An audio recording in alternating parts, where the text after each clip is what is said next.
violente contre le Sénat de notre pays.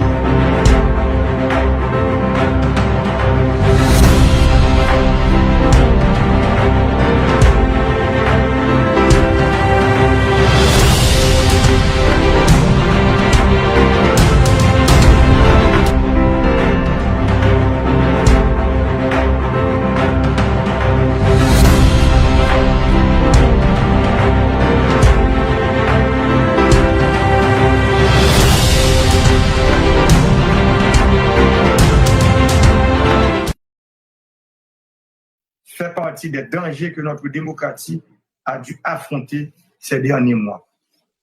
Le dernier en date est la tentative de coup d'État le 7 février 2021. Une fois l'enquête de la police et la justice terminée, nous partagerons le rapport avec l'organisation. À la base de tout cela, il y a le refus du régime démocratique et des élections comme seul moyen d'accéder à la gestion des affaires de l'État. C'est pourquoi les efforts inlassables de mon administration pour apaiser le climat sociopolitique et faciliter une solution consensuelle à travers le dialogue ont été refusés par certains. Ils ont préféré opter pour la violence politique, la paralysie et le chaos, espérant que cette stratégie permettra de réussir un coup d'État pour installer un gouvernement de transition sans mandat du peuple haïtien. En réponse à cette politique de chaos, le gouvernement a appliqué une stratégie de démantèlement des gangs. La première composante a été la commission de désarmement et de réinsertion qui a connu des succès limités. La seconde, le renforcement des capacités de la police et le démantèlement agressif des gangs. Sur 102 gangs existants, le gouvernement en a démantelé 64 et le travail de rétablissement de la sécurité a été accéléré. Le nombre de kidnappings a considérablement baissé et la population apporte son support au travail de la police nationale. La plupart de ces gangs sont supportés par des oligarques corrompus. Je comprends très bien les inquiétudes exprimées dans le rapport concernant l'insécurité dans le pays au cours des 12 derniers mois. Force est de reconnaître que la police nationale d'Haïti, avec la nouvelle gouvernance mise en place récemment, travaille d'arrache-pied afin de rétablir l'ordre sur toute l'étendue du territoire national. Des changements importants ont été opérés au niveau du commandement de l'institution policière. Plusieurs réseaux de gangs sont déjà démantelés. Des actions sont en train d'être menées un peu partout dans le pays pour neutraliser les groupes armés et rétablir la sécurité sur toute l'étendue du territoire. La police a su résister aux propositions de corruption de l'institution par des oligarques corrompus qui cherchaient son implosion, ce qui aurait profondément affecté l'avenir de notre démocratie.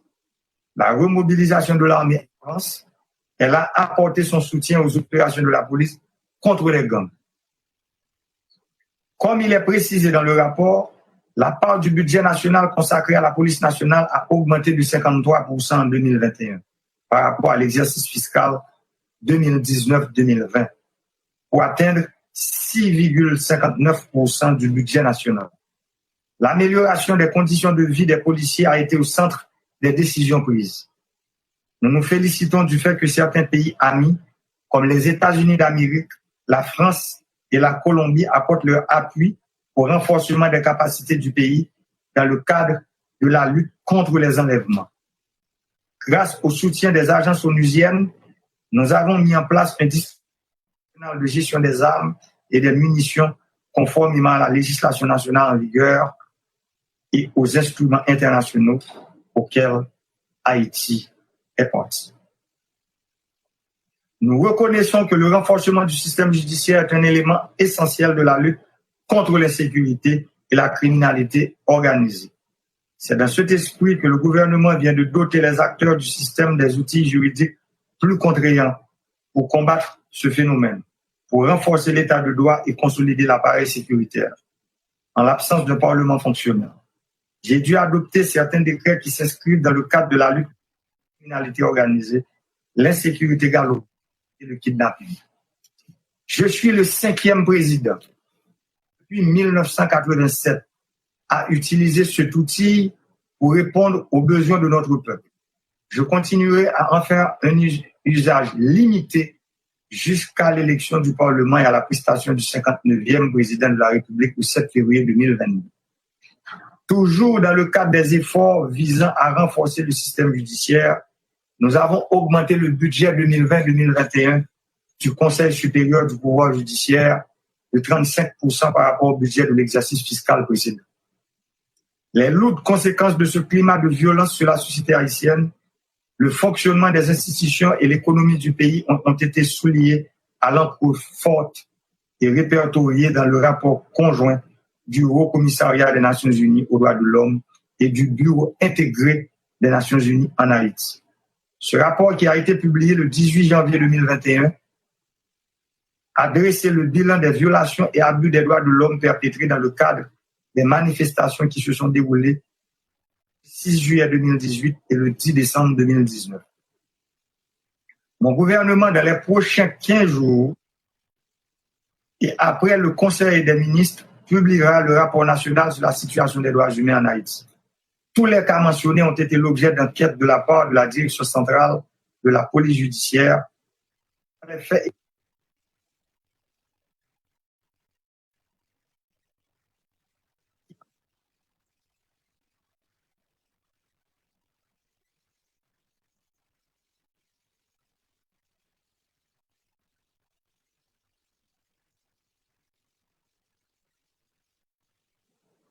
Une fois le dossier dans le circuit du pouvoir judiciaire, le pouvoir exécutif n'a aucune autorité pour intervenir. Grâce à la formation que les policiers des Nations Unies, ils font preuve de professionnalisme dans l'exercice de leurs fonctions. Leurs interventions se font toujours dans le respect des règles d'engagement. Quand il y a des dérapages, ils sont référés à l'inspection générale pour les suites nécessaires. Il faut aussi mentionner que souvent, des gangs se déguisent en manifestants et journalistes pour attaquer nos policiers en service. C'est dangereux pour le policier et pour les manifestants pacifiques. Mon administration veut améliorer son score 83 sur 189 dans le prochain index mondial sur la liberté de la presse. C'est pourquoi nous restons ouverts aux journalistes.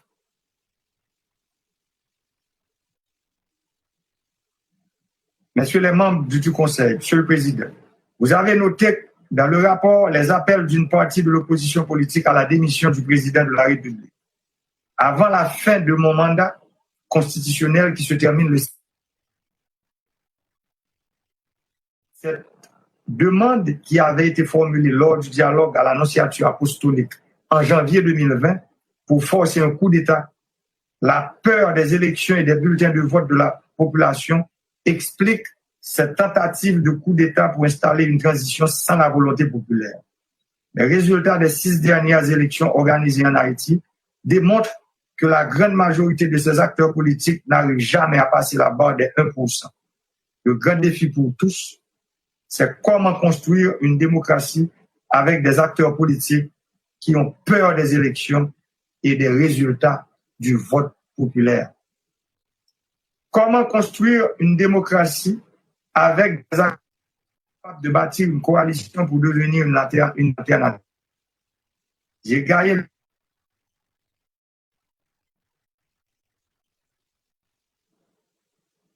du peuple haïtien. Mesdames, Messieurs les membres du Conseil, ce refus systématique de l'alternance politique par la voie des urnes constitue une source de tension permanente dans le pays. En plus qu'il remet sérieusement en question l'option que le peuple haïtien avait faite pour la démocratie pour sortir de la dictature en 1987. Nous faisons face à une opposition politique qui est dépourvue d'alternance démocratique et de tout projet de société crédible pour la population des villes et des campagnes. Je veux parler de cette opposition radicale. Elle rejette la voie électorale pour accéder au pouvoir. Si nous avons tourné le dos à la dictature pour embrasser la démocratie comme régime politique, nous nous devons de nous en soumettre à toutes ces exigences. L'élection est l'une des règles fondamentales de la démocratie. Un élu doit être remplacé par un autre élu. Nous voulons et devons travailler pour la sauvegarde des acquis démocratiques. La transition est toujours profitable à une oligarchie politique et économique qui aime bien nager dans les eaux, comme je l'ai dit souvent. Mesdames, Messieurs les membres du Conseil, dans le strict respect du mandat constitutionnel de 5 ans qui m'a été accordé par le peuple haïtien, et depuis ma prestation de serment le 7 février 2017, j'ai toujours pris l'engagement de garantir la stabilité politique, de changer durablement les conditions d'existence de la population et de paver la voie au développement socio-économique durable de la nation. C'est dans cette perspective que je poursuis les réformes structurelles et institutionnelles indispensables à la consolidation des acquis démocratiques, à la préservation de l'état de droit et la réforme en profondeur de l'État afin que celui-ci soit enfin au service de la population tout entière et non d'un petit groupe. Le processus de réforme constitutionnelle en cours et l'organisation des élections à tous les niveaux au cours de l'année 2021 en vue du renouvellement du personnel politique et d'assurer l'alternance démocratique le 7 février 2022 participe de cette démarche.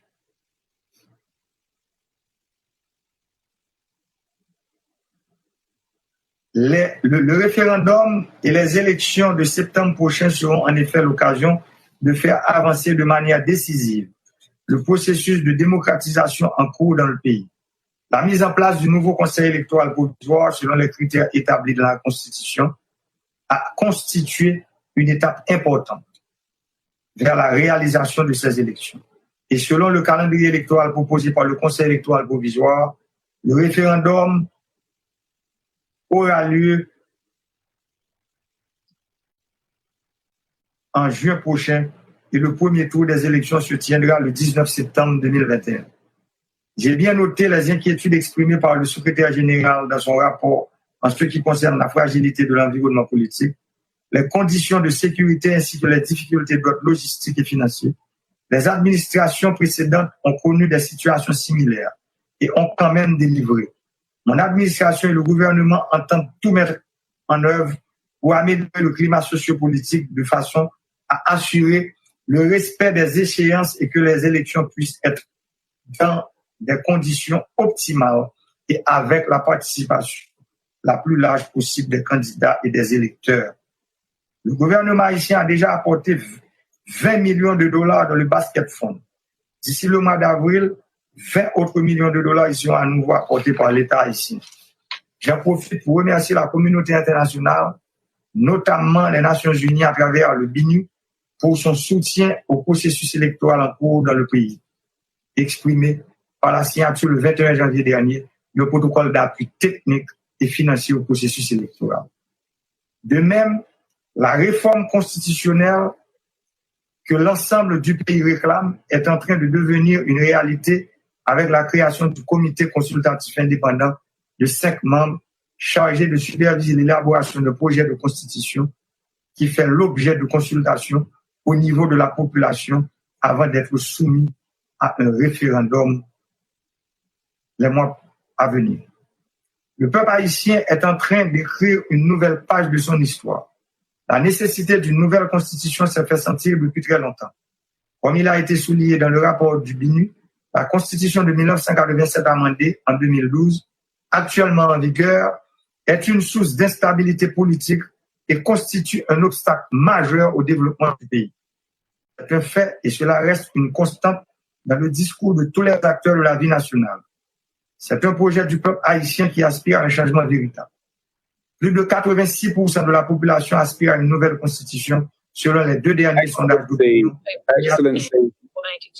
Excellence, I'm very sorry to interrupt you. Excusez-moi de vous interrompre, mais votre intervention dépasse largement le temps imparti. Pourriez-vous, s'il vous plaît, passer à la conclusion? Merci. Merci. Je dois vous dire que je suis à mes 2 derniers paragraphes. Ce sera une bonne chose pour moi si vous pouvez écouter les 2 derniers paragraphes.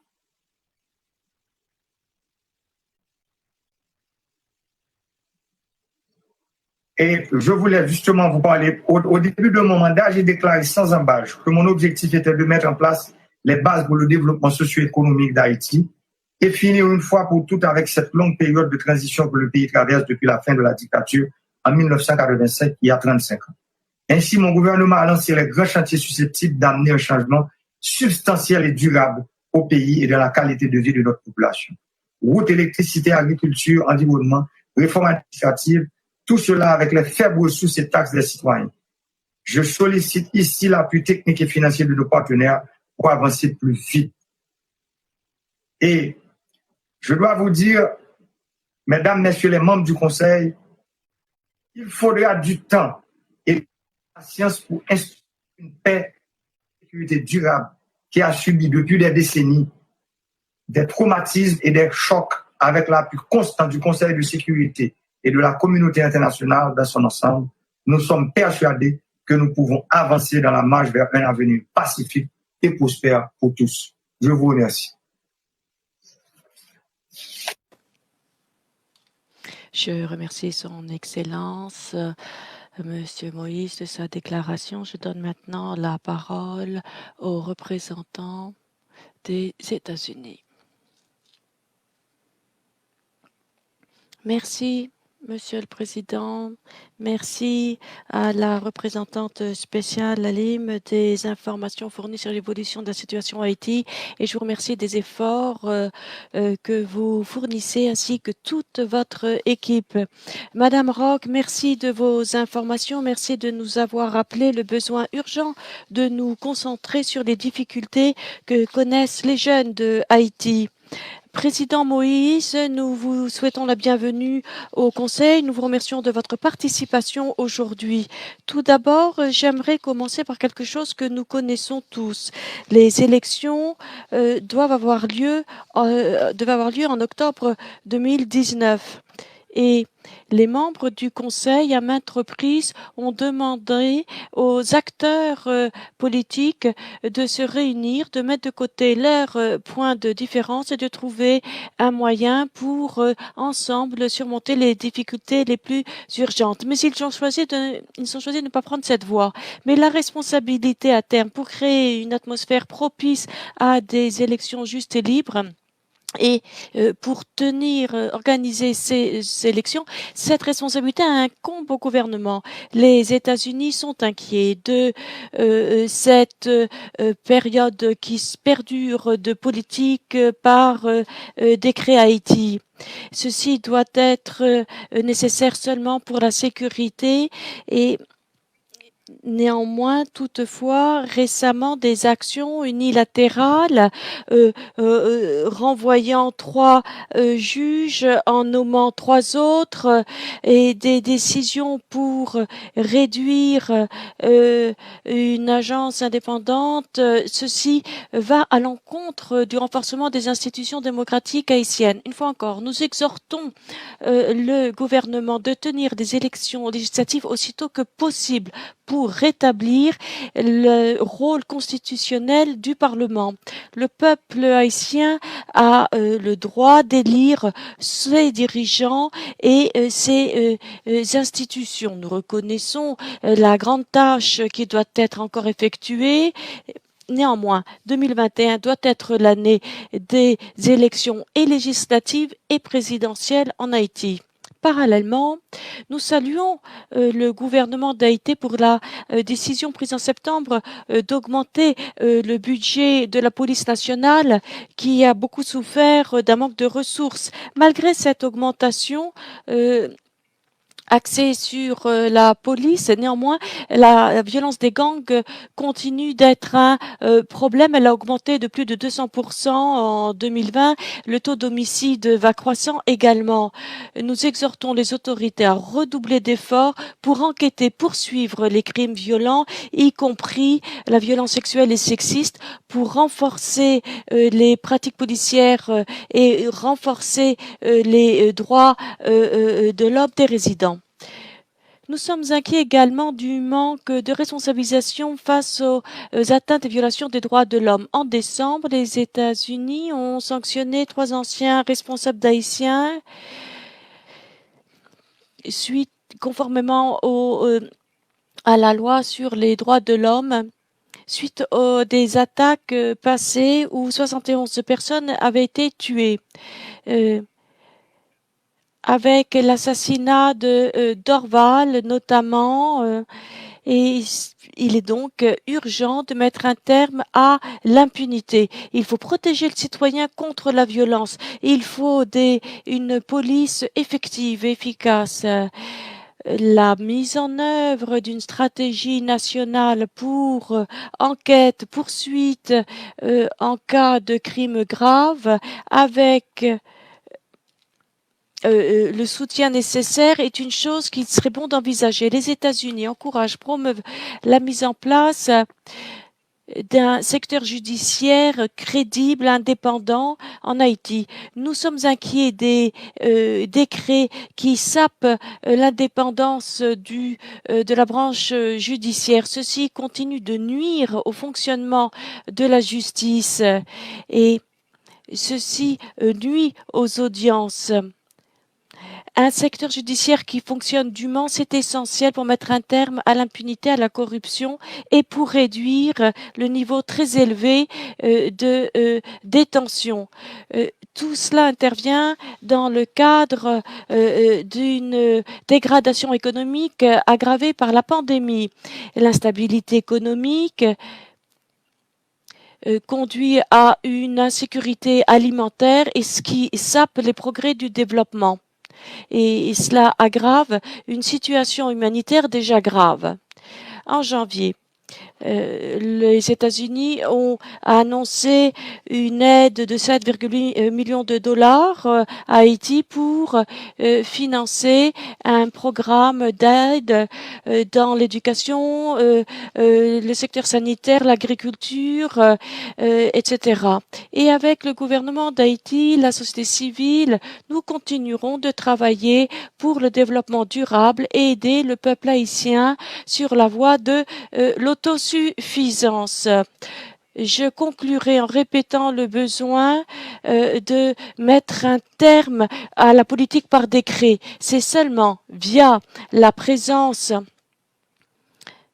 d'un gouvernement démocratique véritablement représentatif que l'on peut traiter des violations et atteintes aux droits de l'homme.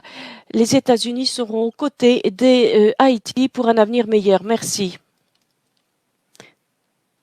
Je remercie le représentant des États-Unis de sa déclaration. Je donne à présent la parole au représentant de la Norvège.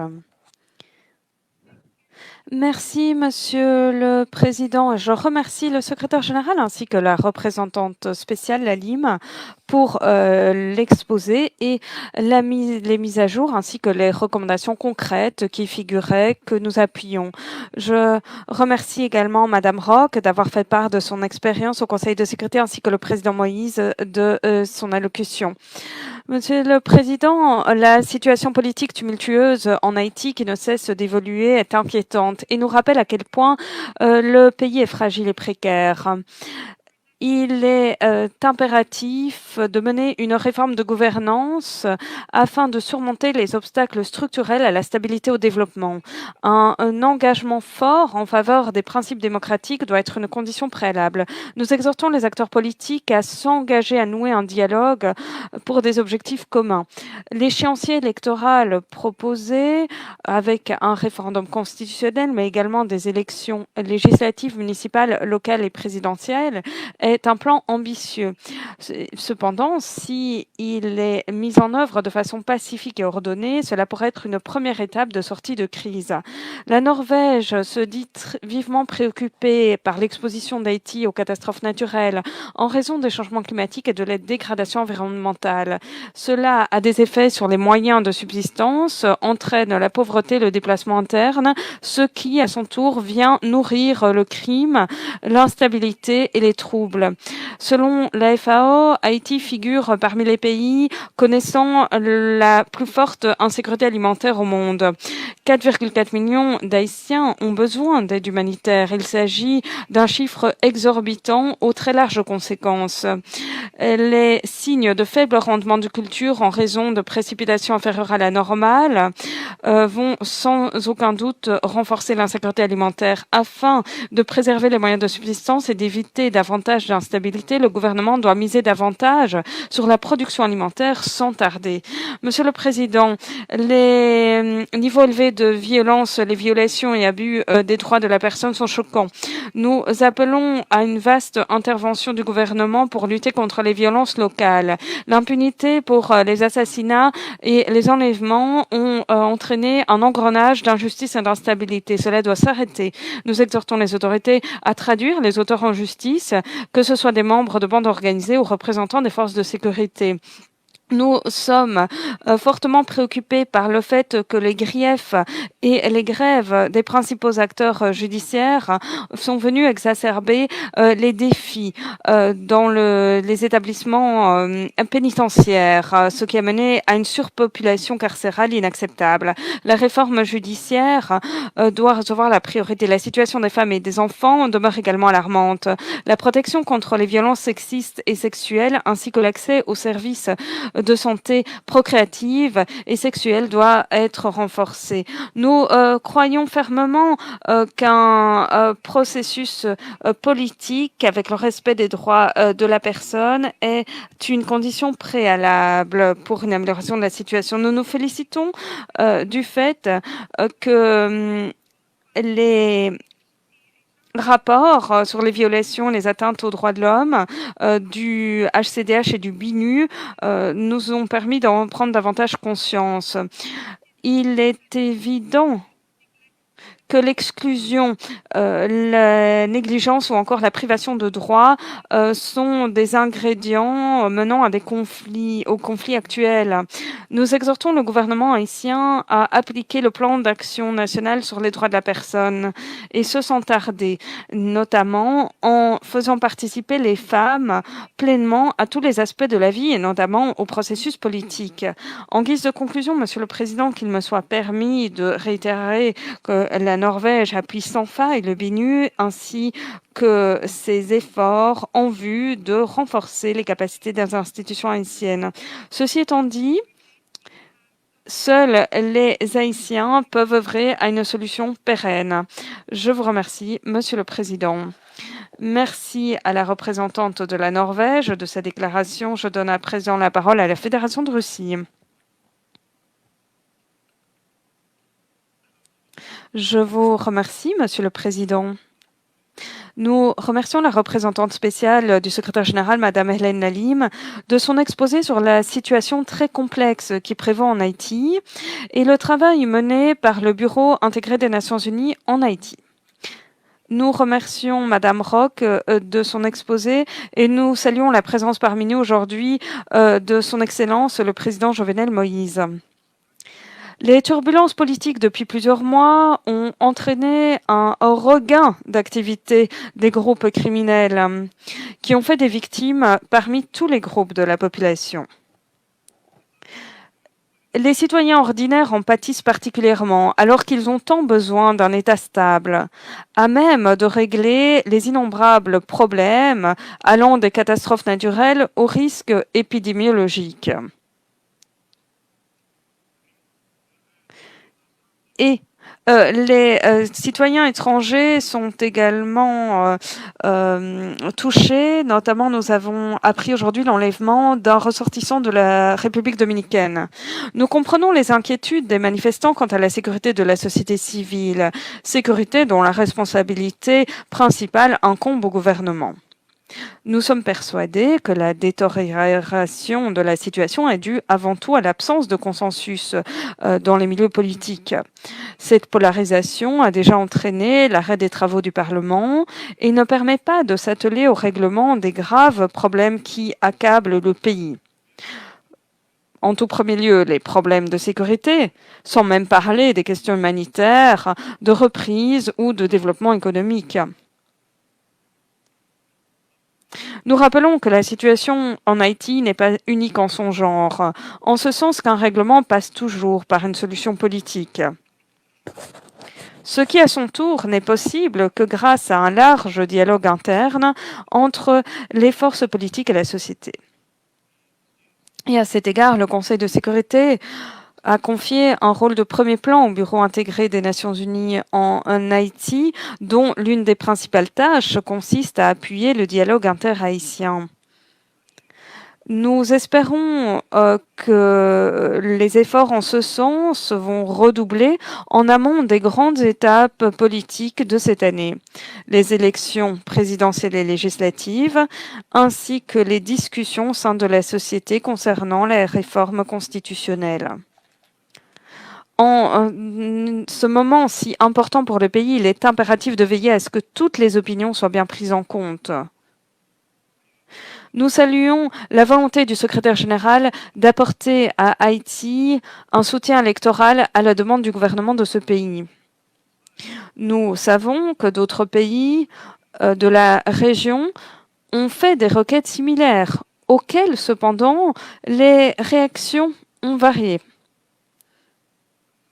Nous invitons à définir un dénominateur commun quant à la fourniture d'un tel soutien.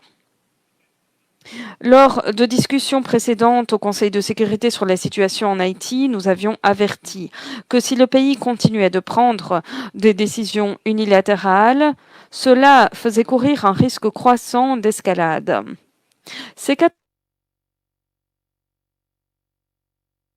Le son s'est interrompu.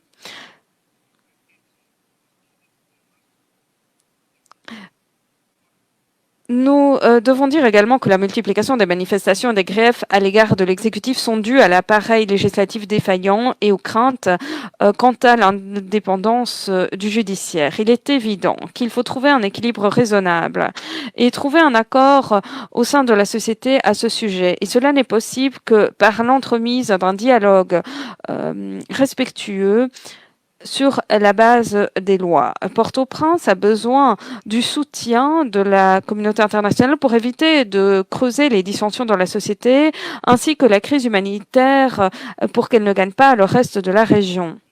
En tant que membre du Conseil de sécurité, la Russie va continuer à œuvrer à ce que les activités des Nations Unies mènent à une normalisation complète de la situation en Haïti, au renforcement de sa souveraineté et de son autosuffisance. Je vous remercie.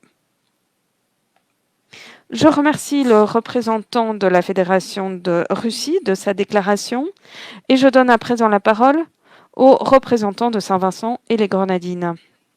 Merci, Monsieur le Président. J'ai l'honneur de prononcer cette déclaration au nom du Kenya, du Niger, de la Tunisie et de Saint-Vincent et les Grenadines, à 3+1. Nos remerciements vont à la représentante spéciale du secrétaire général, Madame Hélène Lalime, pour son exposé et nous remercions le BINU pour ses efforts dans le cadre du processus de stabilisation en Haïti. Nos remerciements s'adressent également à Madame Viviane Roch, directrice de Pluriel Haïti, pour l'exposé qu'elle nous a fait et nous saluons la présence parmi nous de Jovenel Moïse, son Excellence, la présidente de la République d'Haïti. Monsieur le Président, dans un mois, le monde entier commémorera la journée internationale en l'honneur des victimes de l'esclavage et de la traite transatlantique des esclaves. Nous célébrerons également la contribution du peuple haïtien, première nation noire à avoir acquis son indépendance en surmontant le colonialisme et l'esclavage. La situation actuelle en Haïti, cependant, est très inquiétante. Depuis notre dernière séance, le statu quo dans ce pays frère des Caraïbes perdure, tout comme l'impasse politique, la situation sécuritaire est instable et la situation socio-économique et humanitaire continue de se détériorer. L'imprévisibilité est particulièrement inquiétante et nous sommes préoccupés quant à cette impasse politique croissante qui pousse le pays au bord du précipice. À cet égard, nous nous rallions à l'appel de la CARICOM qui a encouragé toutes les parties à nouer un dialogue pour la paix et la stabilité. Et nous exhortons à un retour à la vie normale, à un environnement plus sûr et à l'édification d'institutions démocratiques durables. Les A3+1 continuent de suivre de très près la situation très polarisée et s'inquiètent quant à l'arrêt des travaux du Parlement depuis janvier 2020. Du fait de l'incapacité à tenir des élections législatives.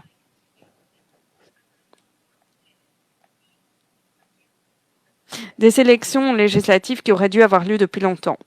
Cependant, nous nous félicitons de l'élaboration d'un échéancier électoral et nous invitons les protagonistes politiques haïtiens à prendre des mesures, notamment afin de parachever les modalités logistiques pour garantir le déroulement d'élections libres, honnêtes, inclusives, transparentes et crédibles. Qui plus est, nous insistons sur la nécessité de respecter la primauté du droit et les processus électoraux et de se laisser guider par l'esprit et la lettre de l'ordre constitutionnel en plaçant les besoins et les intérêts du peuple en première ligne. Nous sommes d'avis que toute solution à la crise qui prévaut doit être pilotée par les Haïtiens. Nous croyons comprendre que les vues divergent largement et que les tensions sont très élevées. Dès lors, il importe que les parties mettent de côté leurs divergences et trouvent un consensus pour aller de l'avant. Nous appelons également les dirigeants politiques à organiser un dialogue national et à entamer une période de réconciliation nationale. Pour ce qui est de la sécurité, nous sommes consternés par le regain de violence, en particulier les activités criminelles des bandes organisées, dont les enlèvements. Qui plus est, nous sommes inquiets quant aux allégations de la participation de policiers à la coordination des bandes violentes de policiers dissidents. Nous appelons à des enquêtes à cet égard. Nous réitérons notre soutien à la Commission nationale pour le désarmement, la démobilisation et la réinsertion dans le cadre de la réduction des violences locales et nous encourageons le gouvernement à se doter de mesures rapides pour adopter un projet de stratégie nationale pour lutter contre les violences de proximité, ce qui permettrait à l'État et aux forces de sécurité de lutter contre les activités criminelles. Qui plus est, nous nous félicitons des ressources allouées à la police nationale d'Haïti, ce qui permettra à cette institution cruciale de s'acquitter de son mandat, notamment en démantelant les réseaux criminels et leurs syndicats tels que le G9. Les liens entre la paix, la sécurité et le développement durable sont intrinsèquement liés à la situation des droits de la personne en Haïti. Nous déplorons que les violations en la matière, notamment contre des groupes vulnérables, nécessitent que des comptes soient rendus et que l'on mette un terme à l'impunité. Il est impératif que toutes les victimes d'atrocités, y compris Feu, Montferrier et Dorval, voient la justice rendue. Et à cet égard, nous soulignons l'importance de respecter le droit international des droits de la personne. Plus précisément, nous regrettons l'absence de progrès dans les enquêtes judiciaires sur Livallois, Grand Rivouine, La Saline, Bel-Air et Pont-Rouge, Cité Soleil. Dans toutes ces affaires donc, ainsi que l'incapacité à faire appliquer les mandats d'arrêt de chefs de bandes organisées tels que Jimmy Chérizier. En effet, l'absence de réduction de comptes vient favoriser la violence des bandes organisées. Nous exhortons donc les autorités à ne pas ménager leurs efforts afin que justice soit rendue pour les victimes. L'adoption du plan d'action national sur les droits de la personne entériné en décembre 2019 par le comité interministériel haïtien sur les droits de l'homme pourrait apporter sa contribution en la matière. La situation socio-économique et humanitaire qui prévaut nécessite une aide urgente de la communauté internationale en prenant en compte les liens entre les domaines humanitaires du développement et de la paix. Dès lors, il est essentiel que les pays bailleurs de fonds continuent de contribuer au plan d'intervention humanitaire pour Haïti 2021-2022. Monsieur le Président, la communauté internationale doit fournir un appui global à Haïti pour que ce pays puisse surmonter ces graves difficultés ainsi que le sous-développement. Il est essentiel de nouer un dialogue pour remédier à cette situation de sous-développement en Haïti. Nous savons que les leçons de l'histoire ancienne et récente nous démontrent que la paix et le développement sont indissociables. Le peuple d'Haïti a déjà trop souffert. Il mérite de vivre dans la paix, dans un avenir placé sous le signe de la prospérité. Nous exhortons tous les acteurs, même si cela semble très difficile, à tisser un dialogue constructif et à œuvrer de concert à ériger une Haïti meilleure. Les A3 réitère son appui au BINU, à la CARICOM, à l'Organisation des États américains et appelle une fois de plus ces organisations ainsi que la communauté internationale à continuer d'accompagner Haïti dans sa quête d'une stabilité politique et socio-économique. Le Kenya, le Niger, la Tunisie et Saint-Vincent-les-Grenadines se tiennent solidaires aux côtés d'Haïti. Je vous remercie. Je remercie la représentante de Saint-Vincent et des Grenadines et je donne à présent la parole au représentant de l'Estonie. Je vous remercie, Monsieur le Président. Je remercie la représentante spéciale, Madame Lalim, ainsi que Madame Viviane Roch de leurs exposés d'aujourd'hui et de leur travail, et nous les remercions de leur travail utile. Je salue également la présence de son Excellence le Président Moïse. L'Estonie est préoccupée par l'absence de stabilité politique en Haïti. En cette période critique, toutes les parties doivent mieux assumer leurs responsabilités et s'efforcer davantage de démontrer leur volonté politique. Nous demandons à tous les acteurs politiques de concilier leurs divergences grâce au dialogue pacifique. Le processus électoral et l'annonce d'un échéancier politique constituent une occasion à saisir pour régler la crise politique de longue date et rétablir la stabilité et la démocratie en Haïti. Il est crucial que le référendum sur les amendements constitutionnels en Haïti, ainsi que les élections législatives et présidentielles à la fin de l'année se tiennent de façon pacifique. Le succès des élections dépend d'une bonne préparation technique.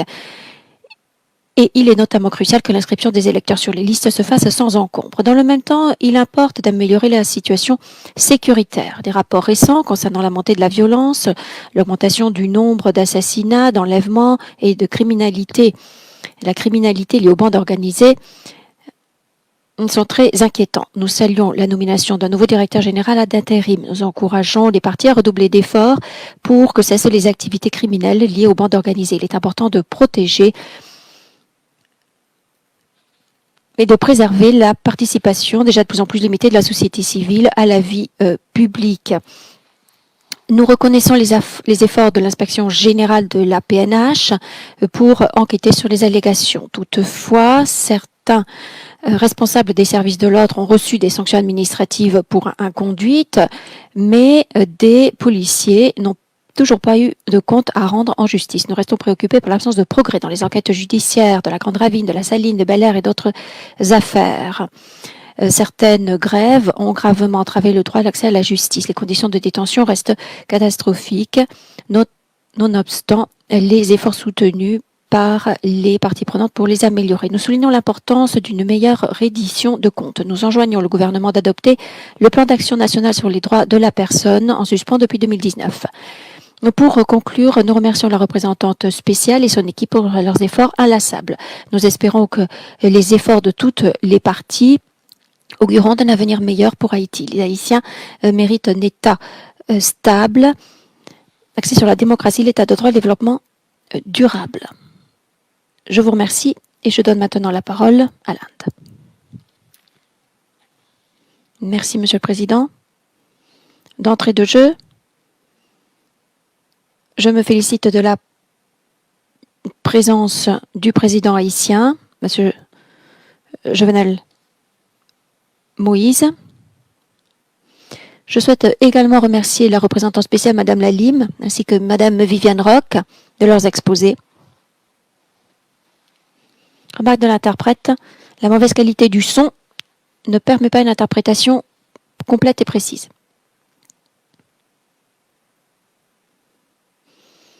Nous saluons les activités déployées par la mission conformément à son mandat relevant du chapitre 6. Ma délégation se félicite de toutes les réalisations d'Haïti lors de la décennie écoulée.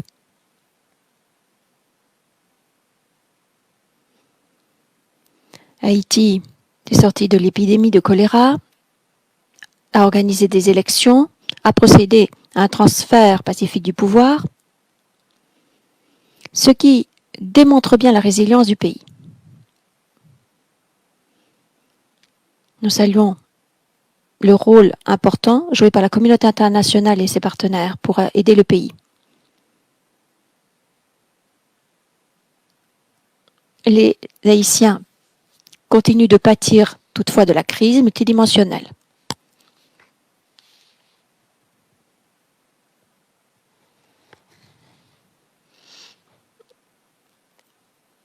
Haïti a connu certains développements, mais souffre de graves difficultés. La pandémie a également un impact néfaste sur la situation économique et politique. La situation politique est fragile. S'ajoute à cela un déficit de confiance parmi les acteurs politiques.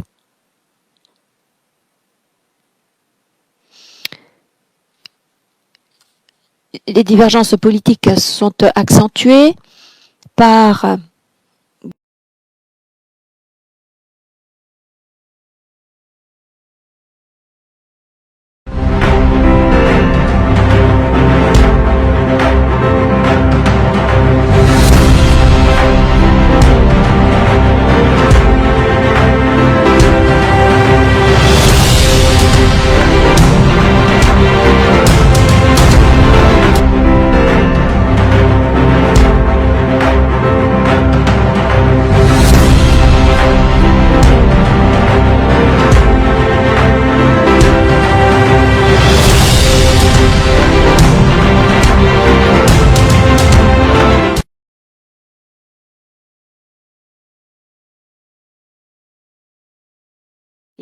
et lutter contre la violence liée aux bandes organisées.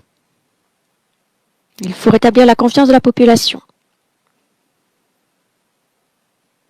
Nous nous félicitons du rôle et de la nomination au niveau de l'inspection générale de la police.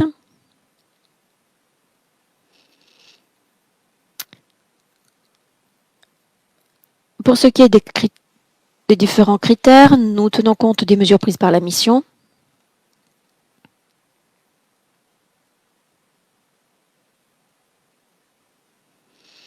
Nous sommes prêts à coopérer avec le BINU dans différents domaines prioritaires, notamment la justice,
The polarizations within the political actors and unscheduled electoral framework agenda have remained the biggest challenges, hindering the constitutional reform, present one of the root causes of Haiti instability, and fuel anti-government protests.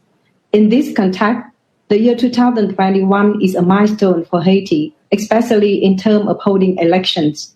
We therefore urge all related parties to make further efforts to reach a political agreement on modalities and timing of the elections acceptable to all Haiti stakeholders, including the political representation of women and youth. We continue our previously stated positions to call on the United Nations and the international community to urgently prioritize resources without preconditions for supporting the organization of these elections in a peaceful environment and to increase assistance needed to protect Haitians citizens on the road ahead. Third, on reconciliations, we would like to stress the importance of national unity for Haiti on the way forward. We call on Haitians, authorities, and all other concerned parties to give high priority to the interests of the people and demonstrate a spirit of mutual understanding and trust to overcome current differences. We believe that this is the viable path towards finding a common ground and a peaceful way out of the political impasses in Haiti. Last but not least, we commend the tireless effort of BNUD and UN country team in Haiti and would like to reiterate our support for the Haitian people in the pursuit of peace, security, unity, and development in the country. I thank you, Mr. President. I thank the representative of Vietnam for her statement, and I now give the floor to the representative of China. 谢谢主席。中方感谢拉利姆特别代表所作通报，我认真听取了海地民间社会和海地官方代表的发言。当前海地政治僵局依旧，安全形势恶化，新冠肺炎疫情和经济社会困境相互叠加，暴力犯罪和社会动荡相互交织，普通民众苦不堪言。海地依然深陷政治、经济、社会、人道多重危机，海地人民似乎看不到自己的未来。海地政府和海地领导人对当前这种失望甚至绝望的局面负有主要责任。长期以来，海地政治派别争斗不休，政治人物毫不作为，滥权腐败屡禁不止，国家治理几近失败。今年对海地而言是至关重要的一年。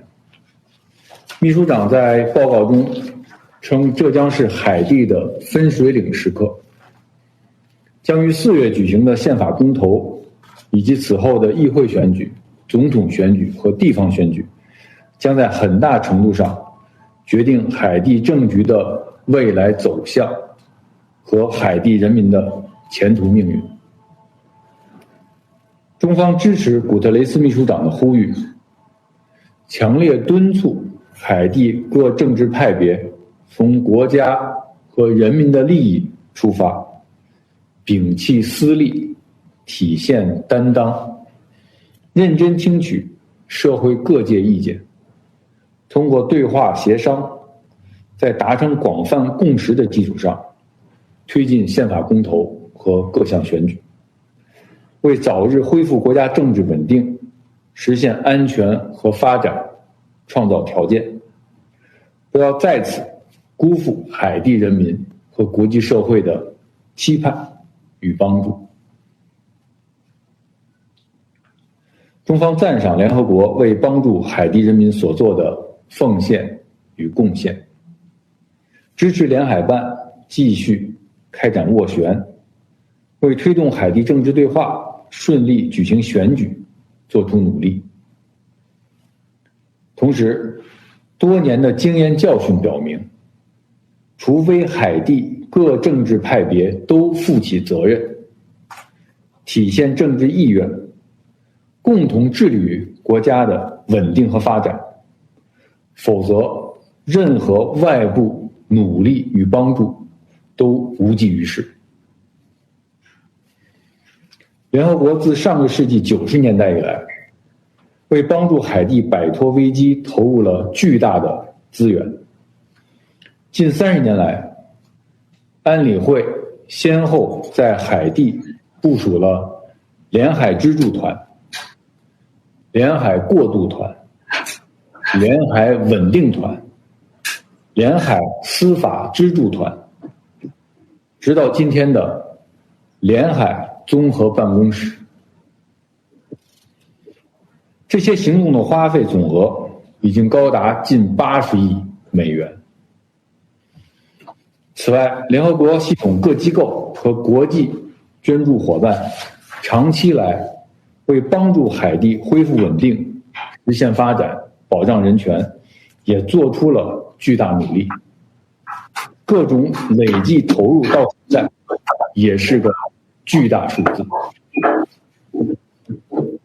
令人痛心的是，所有这些投入都没有得到珍惜和善用，没有收到应有的成效。我愿再次强调，海地问题没有外部解决方案，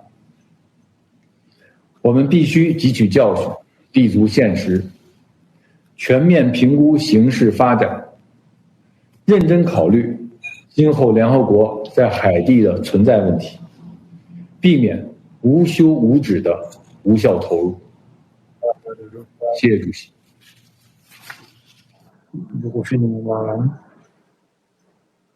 I thank the representative of China for his statement, and I now give the floor to the representative of Mexico. Señor presidente, doy la bienvenida a este consejo a su excelencia, el presidente Moise, y agradezco las presentaciones de la enviada especial Helen Lali y de Viviane Roth. Escuchar las voces de la sociedad civil resulta de la mayor importancia para los trabajos de este órgano. Hoy abordamos la situación en un país hermano de México, al que nos unen profundos lazos de amistad. La primera nación de América Latina y el Caribe en obtener su independencia. Para mi país, la situación en Haití es un tema prioritario. Su prosperidad y estabilidad es un tema pendiente para las Américas. Las recientes tensiones políticas y la violencia en Haití son motivo de gran preocupación, por lo que nuestros esfuerzos colectivos deben orientarse hacia una consolidación democrática que conlleve a la estabilidad política, económica y social. El año 2021 es crucial en la transición democrática en Haití, por lo que exhortamos a que las autoridades y todos los actores nacionales, con el apoyo de la comunidad internacional, colaboren para garantizar la realización de procesos electorales pacíficos, transparentes, participativos e incluyentes. Tomamos nota de la propuesta de llevar a cabo un referéndum constitucional. Esperamos que se garanticen las condiciones necesarias para permitir una amplia participación de la sociedad haitiana en un ambiente pacífico. Instamos a las autoridades a no escatimar esfuerzos ni recursos para que esa consulta sea un verdadero ejercicio democrático cuyo resultado refleje la voluntad popular de la sociedad haitiana. Dada la trascendencia de los procesos electorales que deberán realizarse este año y para asegurar la gobernanza, la transición democrática y la estabilidad, en atención a la solicitud hecha a las Naciones Unidas para brindar apoyo a Haití, México puede ofrecer, si así se conviene, capacitación técnica a las autoridades electorales haitianas con miras a la celebración de sus próximas elecciones. Valoramos y respaldamos las actividades que desarrolla la Oficina Integrada de las Naciones Unidas en Haití para el fortalecimiento institucional, la estabilidad y el desarrollo de ese país. El informe del secretario general refleja la delicada tarea que vive el pueblo haitiano. Tomamos nota de las acciones a realizar para materializar reformas significativas a la gobernabilidad y así superar los obstáculos estructurales al desarrollo y a los procesos electorales. Damos la bienvenida al Plan ONU One, en el cual la cooperación y la estrecha coordinación con y al interior del equipo país resulta fundamental para fortalecer la capacidad institucional haitiana y promover el desarrollo sostenible. Para México es muy importante que la BINU tenga una comunicación fluida y apoye a las autoridades haitianas en los esfuerzos para establecer una estrategia que atienda a profundidad las causas que han derivado en expresiones sociales discordantes. Preocupa sobremanera la violencia que caracteriza a las pandillas. Esperamos que pronto se apruebe la Estrategia Nacional de Reducción de la Violencia Comunitaria e instamos a que se establezca un marco nacional integral de gestión de armamento y municiones de conformidad con las directrices internacionales sobre el control de armas. Celebramos la decisión del gobierno de Haití de alinear su Estrategia Nacional de Desarrollo con la Agenda 2030 y el apoyo que las agencias de Naciones Unidas otorgan a las prioridades que define el propio país. Frente a los desafíos que conlleva la pandemia por COVID-19, México respalda el componente del desarrollo social para una recuperación sostenible, como lo señala el mandato de BINU, y la necesidad de conciliar con éxito los pilares de desarrollo, derechos humanos y seguridad. La labor del grupo asesor del ECOSOC para Haití, en el que México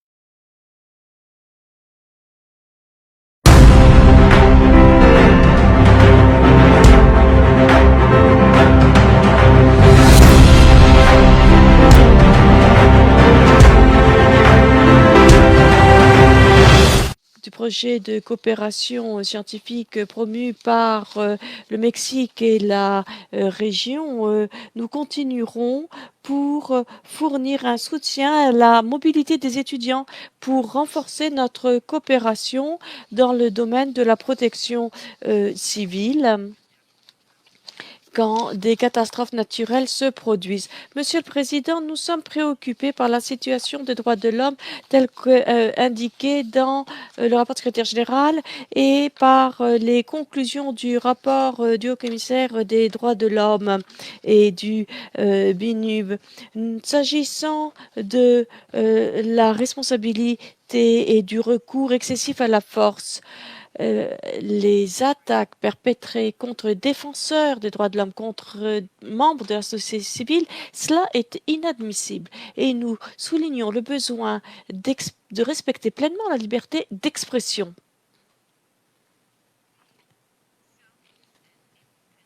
L'indépendance du judiciaire est un autre élément clé pour ramener la stabilité en Haïti. La voie conduisant à la consolidation démocratique exige des juges, des tribunaux qui puissent juger en toute liberté, décider en toute liberté et pour le renforcement de l'état de droit. Monsieur le Président, le Conseil ne doit épargner aucun effort pour garantir le succès de ce modèle de transition de toute mission politique spéciale. À cette fin, il est vital que le travail des agences soit coordonné ainsi que des fonds et des programmes des Nations Unies qui sont sur le terrain. À cet égard, il serait utile d'envisager d'ouvrir à Haïti un bureau du haut-commissaire des droits de l'homme. Cela aiderait également de promouvoir la coordination des efforts, une meilleure coordination des efforts du Conseil de sécurité, de la CCP et de l'ECOSOC. Et enfin, j'aimerais souligner que les décisions sur l'avenir d'Haïti relèvent exclusivement du peuple haïtien. Nous sommes disponibles pour aider le peuple haïtien à surmonter la situation très complexe dans laquelle il se trouve aujourd'hui grâce à un processus démocratique où les intérêts de la majorité prévaleront dans le strict respect des droits de l'homme, permettant de jeter les bases de la prospérité à venir, comme y aspiraient les libérateurs de Haïti il y a plus de 200 ans. Merci.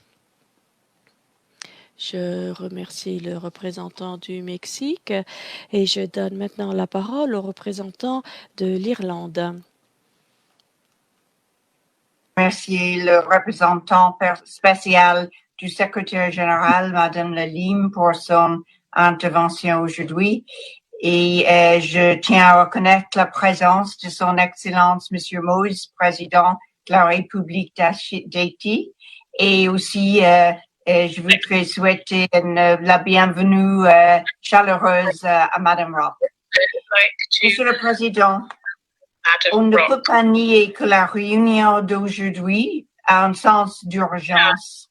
La situation en Haïti, comme l'a décrit le dernier rapport du secrétaire général, mérite, je dirais, exige l'attention de ce Conseil. Requires the attention of this council. Should I stop, Mr. President? Thank you very much. May I just ask all members of the council, please, to mute their microphones. I give the floor to the representative of Ireland. Je vous demande à tous de fermer vos microphones. L'Irlande. Trop longtemps, le peuple haïtien souffre d'une série de crises entremêlées et interconnectées. Ce sont des crises politiques, constitutionnelles, sécuritaires, économiques et bien sûr humanitaires. Compte tenu des contraintes de temps,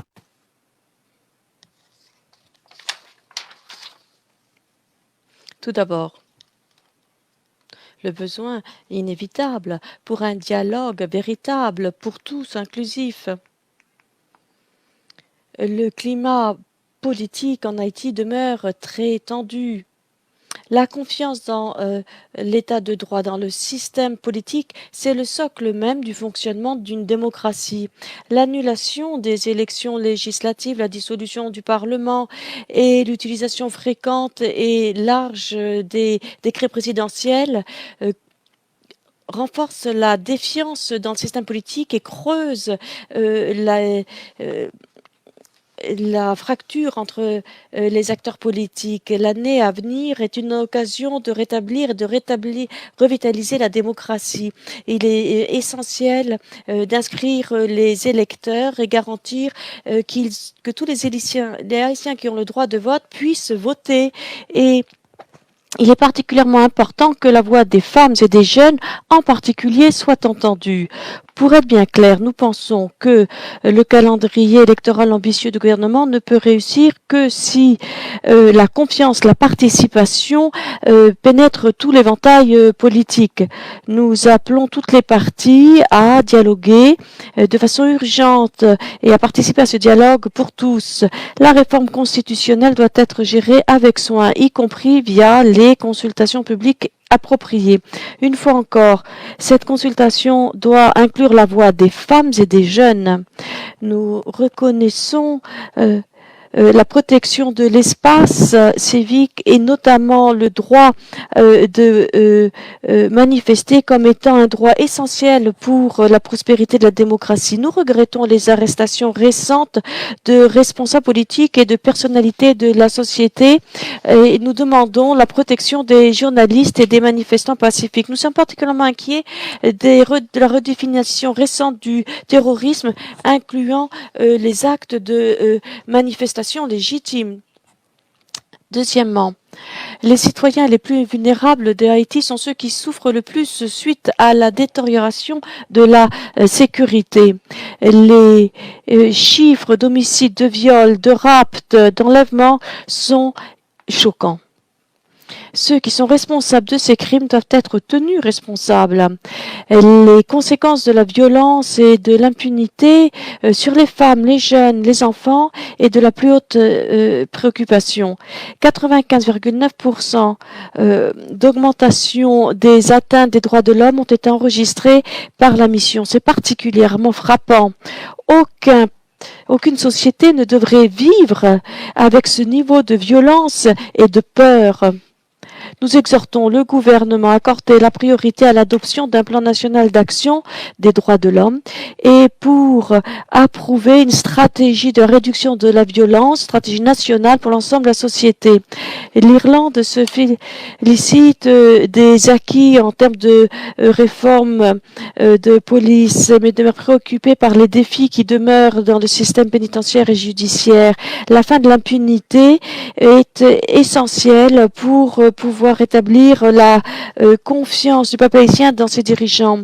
Le renvoi ce mois-ci de 3 juges de la Cour suprême est inquiétante et nous exhortons et nous nous opposons à toute tentative de saper le rôle d'un judiciaire indépendant. Nous reconnaissons le rôle important de la CCP en Haïti, en particulier les projets pour un accès aux services d'aide judiciaire pour les femmes et les jeunes. C'est tout à fait précieux et cela facilite leur participation aux initiatives de consolidation de la paix. C'est ainsi que l'on atteint la paix durable.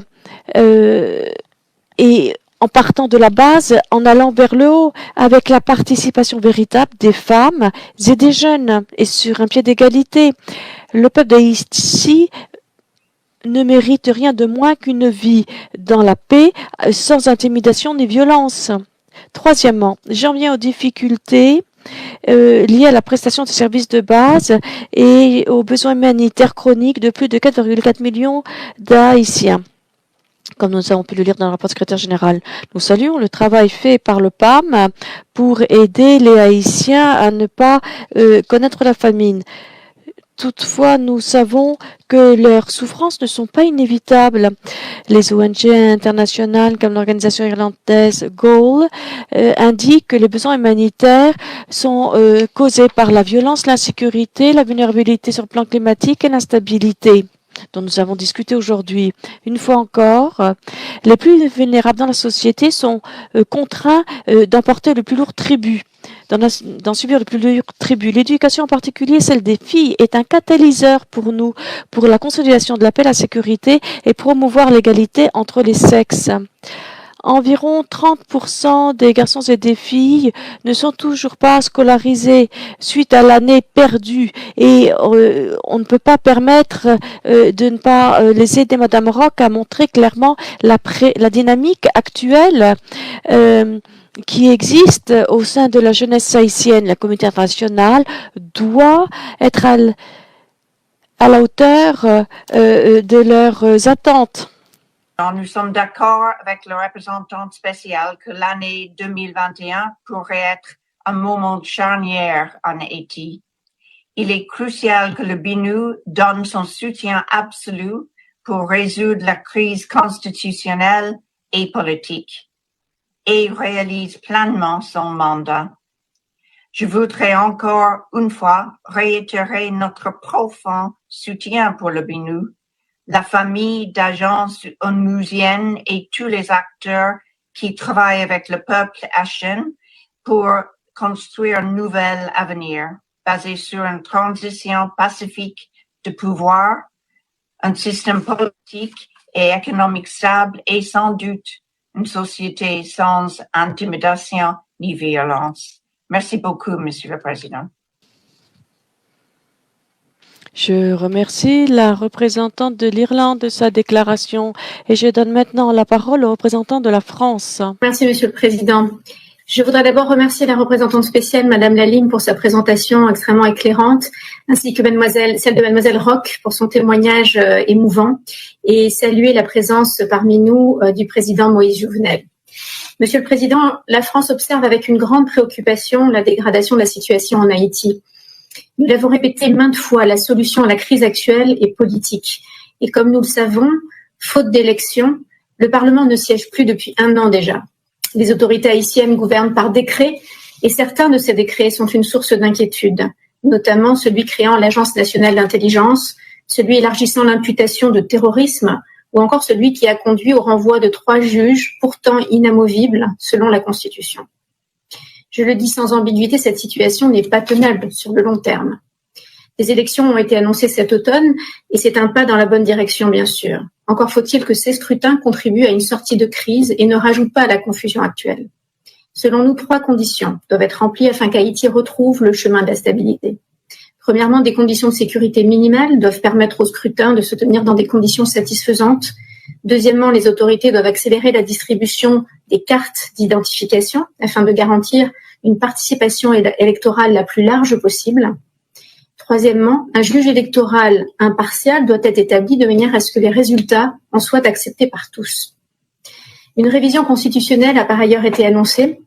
Il ne nous appartient pas de nous prononcer sur ce processus, mais nous souhaitons seulement que les forces vives du pays puissent être en mesure de débattre du texte, de ses implications institutionnelles de long terme et surtout qu'ils n'aboutissent pas à retarder encore davantage le déroulement des différents scrutins. Monsieur le Président, en matière de sécurité et de respect des droits de l'homme, les autorités doivent faire davantage. Je pose la question sans détour. Comment est-il possible aujourd'hui que Jimmy Cherizier soit encore en liberté? Les responsables des massacres de La Saline ou de Bel-Air doivent être traduits en justice. Je constate également que l'enquête sur l'assassinat de Montferrier Dorval ne progresse pas. La lutte contre l'impunité doit être la priorité des autorités. Face à la recrudescence des violences, et en particulier la multiplication des enlèvements par les gangs, l'État haïtien doit redoubler d'efforts. La police nationale d'Haïti doit voir ses moyens encore augmentés et consolidés, et elle se doit d'être irréprochable pour faire respecter l'État de droit. Il faut regarder la situation avec lucidité. La crédibilité des institutions est profondément ébranlée aujourd'hui en Haïti, en particulier par les affaires de corruption qui ruinent la confiance de la population. Près de 4 millions d'Haïtiens vivent dans l'extrême pauvreté et souffrent d'insécurité alimentaire, comme plusieurs de mes collègues l'ont rappelé. Cette situation ne peut qu'accroître les fractures sociales et les tensions. Monsieur le Président, le travail de la représentante spéciale du secrétaire général et de toute l'équipe de la BINU est absolument indispensable et nous lui rendons hommage. Ce travail en appui au dialogue politique en matière de gouvernance est absolument essentiel. En conclusion, je souhaiterais affirmer que la France, à titre national, mais aussi à travers l'action de l'Union européenne et de l'Organisation internationale de la francophonie, se tient plus que jamais aux côtés d'Haïti et des Haïtiens. Je vous remercie. Je remercie la représentante de la France de sa déclaration. Je vais à présent prononcer une déclaration en ma qualité de représentante du Royaume-Uni. Le Royaume-Uni se félicite des activités du BINU et de la représentante spéciale Lalime, en particulier vos efforts, Madame Lalime, afin de garantir une intervention intégrée des Nations Unies face aux innombrables défis que rencontre le pays. Dans le même temps, nous sommes vivement préoccupés par la situation politique, sociale et humanitaire, ainsi que l'aggravation des problèmes que rencontre la population. L'impasse politique qui perdure est très préoccupante. En cette année qui devrait être placée sous le signe du renouvellement démocratique pour le peuple haïtien, nous exhortons tous les acteurs politiques à essayer de trouver un terrain d'entente afin de réunir les conditions propices au bon déroulement des processus démocratiques. À cet égard, nous nous félicitons de l'engagement du BINU à appuyer et faciliter les processus démocratiques de 2021 en travaillant étroitement avec les principales institutions haïtiennes. Nous nous rallions à l'appel lancé par le secrétaire général général dans son rapport, encourageant les autorités nationales à ne pas ménager leurs efforts pour surmonter les difficultés logistiques des élections, en particulier l'inscription des citoyens sur les listes d'électeurs. Nous partageons les préoccupations du secrétaire général quant à la situation des droits de la personne qui se détériore, en particulier le foisonnement de rapts et de violences liées aux bandes organisées. Toute impunité pour les auteurs de violations des droits de la personne risque de miner la stabilité du pays et de mettre en péril les vies des Haïtiens. Nous restons inquiets quant à la situation humanitaire et en particulier la précarité des femmes et des enfants, tout cela aggravé par les menaces économiques et sanitaires de la Covid-19. Nous encourageons tous les acteurs à coopérer avec la communauté internationale et les Nations Unies afin de relever ces défis. Je reprends mes fonctions de président du Conseil de sécurité. Il n'y a plus aucun orateur inscrit sur la liste des orateurs, mais je voudrais voir si le président Jovenel Moïse voudrait répondre brièvement aux questions posées, aux observations faites. Je pense que vous ne le souhaitez pas. Je ne vais pas répondre maintenant à la question parce que je suis bien édifié. Mr. President, if you have any other... Monsieur le Président, si vous souhaitez encore faire des observations, je vous en prie, vous pouvez le faire à présent. Merci, je voulais seulement ajouter un point que je vois que tout le monde est soucieux sur ce point-là. C'est le décret que nous avons pris pour les 3 juges au niveau du pouvoir judiciaire. Je voulais éclaircir pour le Conseil de sécurité cette décision parce que, en fait, comme vous le savez, nous avons pris la décision, c'est justement, nous n'avons pas révoqué les juges, nous avons donné à ces juges la possibilité de faire droit à leur pension parce que, comme l'article 5 du décret de 2007 l'a si bien dit, parce que je vois que vous avez évoqué l'inamovibilité des juges. Les juges sont inamovibles, certes, mais l'article 5 du décret de 2007 est clair. Les juges de la Cour de cassation ne peuvent pas participer aux affaires politiques. Et d'ailleurs, le président de la Cour de cassation, je ne sais pas ce que vous êtes au courant, et je demande à mon ministre des Affaires étrangères de vous faire parvenir en fait la position du président de la Cour de cassation.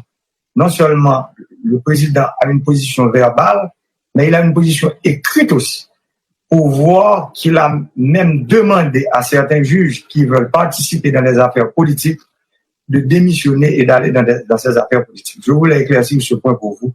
C'est ce point que je voulais éclaircir. Je vous remercie.